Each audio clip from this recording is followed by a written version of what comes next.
Hello everyone and welcome back to our channel. আশা করি তোমরা সব ভালো আছো, আমিও ভালো আছি। আজকে অনেকদিন পরে ভাবলাম যে সকাল থেকে ব্লগটা শুরু করি। এখন বাজে 8টা 2-3 হবে, এই যে কমপ্লিট 8টা বেজে গেছে। আর মামামকে এখন উঠাবো, আমার রান্না বান্না কমপ্লিট। এটা হলো অমিতের টিফিন, এটা হলো মামার টিফিনও রেডি করে নিয়েছি। আর কী কী করেছি না এখন তোমাদের সাথে আমি পরে শেয়ার করবো। দেন আমি এখন গর্দর ঝাড়ু দিয়ে বাসি কাজ টাজ করেছিলাম কি বলে মানে তাড়াতাড়ি উঠে পড়েছি। আর দেখো বাইরে আজকে খুব সুন্দর রৌদ্র, সব কাপড় চোপড়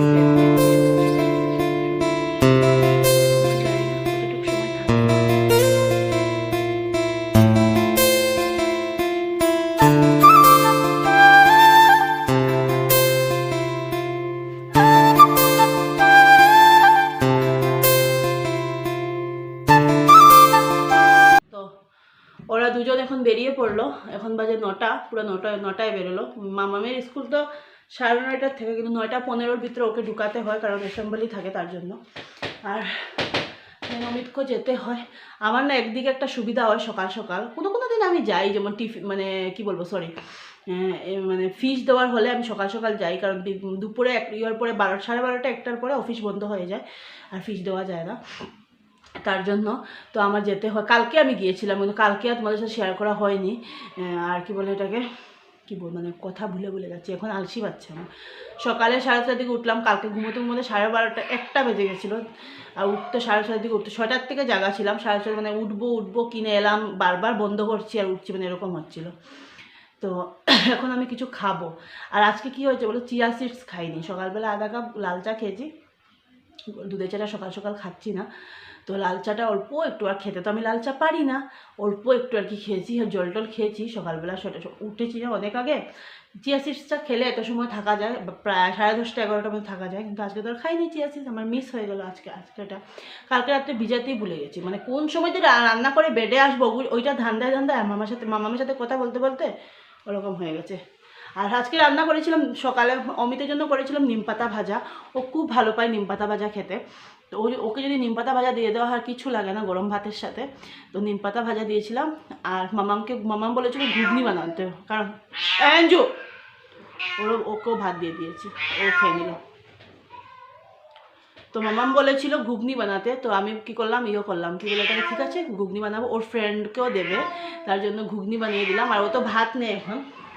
আমার মেয়ে আবার কি বলো তো, মাছ মাংস ওগুলো নিতে চায় না, আমি দিতেও চাই না স্কুলে, কারণ স্কুলে যতই ভাত দিই এটাই এনাফ। তারপর আমার মাছ মাংস এগুলো কীরকম লাগে, আর স্কুলে এগুলো খাওয়াটাও আমি মনে করি না কীরকম লাগে, যতই হোক মাছ মাংস জিনিসটা দেবে একটু, মাছ টাছগুলো জিনিসগুলো একটা আছে না সাথে থাকলে কীরকম, তো আমি এগুলো দেওয়া হয় না। মেয়ে আমার খেতেও চায় না। তো ঘুগনি বানিয়েছি, আর তোমার কাছে পরে ঘুগনি আর মুড়ি নিয়েছি, অনেক দিন পর এগুলো নিলাম। এগুলো তো খাওয়াই হয় না এখন, আগে আমরা খেতাম সত্যি। না দেখো গুটুনের অবস্থা দেখো, কি ওই মটর খাবে আর মুড়ি খাবে, তার জন্য কী করছে। তো খেয়ে নিই, আর তোমাদের সাথে অল্প পরে হচ্ছে আমি এখন একটু খেয়ে দিয়ে তারপরে একটু রেস্ট করবো, তারপরে গিয়ে কাজ বাজ। এখানে দেখো, এখানে সব কাপড় মেলে দিয়েছি, আর একটা দিয়ে দিয়েছিলাম, আর এখন যাচ্ছি স্কুলে। আর কি শেয়ার করবো তোমাদের সাথে, সারাদিন বৃষ্টি বৃষ্টি আর বৃষ্টি।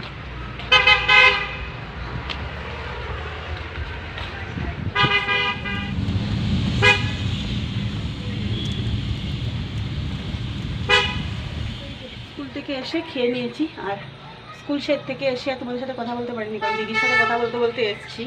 পরে ঢুকে ওর সাথে 1 ঘন্টার মতো কথা বললাম, কারণ দিদি তো ফোন করার টাইম হয় না। আর আমারও সত্যি কথা আগে করতাম, এখন যেহেতু ও জব করে, ওরও তো একটা টাইমের দরকার, তো ওর আজকে ছুটি ছিল, তার জন্য ও ফোন করেছিল। ছুটি হলে ওরকমই হয়, তো সকালেও ফোন করলো, এখন আবার ফোন করলো, ওরকম আর কি। তো ওই যে বলে না বোনেদের গল্প, সারাদিন সারা রাতেও শেষ হয় না, সারাদিনেও শেষ হয় না। তো ও এখন রাখলো, আমি ওর সাথে কথা বলতে ভাতও খেলাম, মামামকেও খাইয়ে বাসন টাসন মেজে দেন কারেন্টটাও চলে গেলো। ভাবলাম ঘরঝাড় দেবো, কী হয়েছে ঘরঝাড় দেবো, কিছুটা লাগাও মা, হাফ সাটা লাগাই আসো, কিছু লাগাও যাও, ঘরঝাড় দেবো, কিন্তু কারেন্ট নেই। ভাবলাম কারেন্ট আসলে দেবো, আজকাল তো 6:30টার দিকে হয়, সন্ধ্যা হয়।